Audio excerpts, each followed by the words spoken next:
Number one, there's this integration, or there's this clash of cultures where the West is relearning that this dimension exists, you know, that this dimension is possible to access and there is healing in it, and there's a lot of culture clash between the money that Westerners bring down to the South American scene and the lodge system, and there's inbuilt politics all around it. And there's a generation now, I think, where we're going through these teething issues, which can be very dynamic and very, you know, unsettling, and there's issues around power dynamics and money and inappropriateness of the shamans themselves, the curanderos, around Westerners, especially women.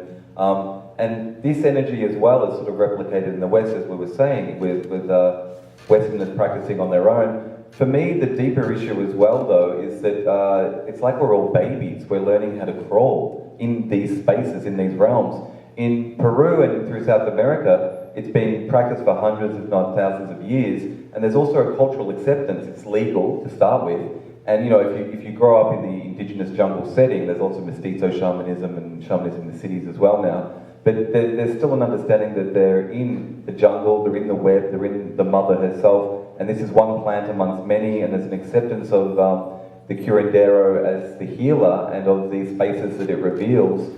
And the cultural acceptance means so much. Like it's from that starting point, people can learn. And so the curanderos take, you know, decades to learn their art. There's the hereditary route or the initiatory sickness or something, which means they're drawn through the sensitivity of their soul, or their vibration is drawn to be a receptacle for the spirits and to be sensitive to the spirits, to be a healer on behalf of the tribe. So a lot of these people in the West who are stepping up into these bridging gaps, I hope and I feel that many of them have good intent. Like, I know a lot of medicine people, Western medicine people, and they're all young. Like, not many have been doing it for more than a decade. And so there's a lot of growth issues around that. And there's also now the second generation sort of people who might have a calling, or they might have an inkling, but it might not be from the deeper calling or the heart space. And again, there's money and power, and there's the scene in it. And so Charles is very right, and Gail's been right as well. And hopefully, though, the culture is self-regulating to some degree. That you were voicing concerns that perhaps it's not, as it snowballs and becomes a fad and becomes popular. And ayahuasca is really hitting the mainstream press.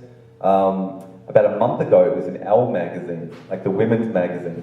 And there's a picture of a woman like with a yellow aura in a cityscape, and it's called Walking on Sunshine. And it was a really positive article. It was actually quite well written and researched, and you know, it had the goods. But that was communicated to the audience of Elle magazine as like not a dietary fad, but a new spiritual well-being modality.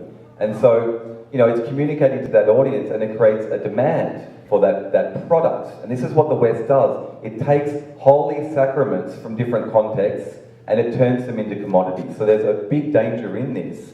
But I still believe also, as Gail said, ayahuasca is an entity and it's our ally, and she's working through these modalities. She doesn't care if she has to work through capitalism or socialism or Elle magazine or whatever, because she's connecting to people and she wants to reach out to embrace the world. But, you know, those people have the issues and have the politics and have these issues around it. And it's the start of a shamanic generation. So I hope that people who stay in the culture will start to share and feedback and self-regulate, because if they don't, then that regulation is going to come from outside, and that's the real danger as well.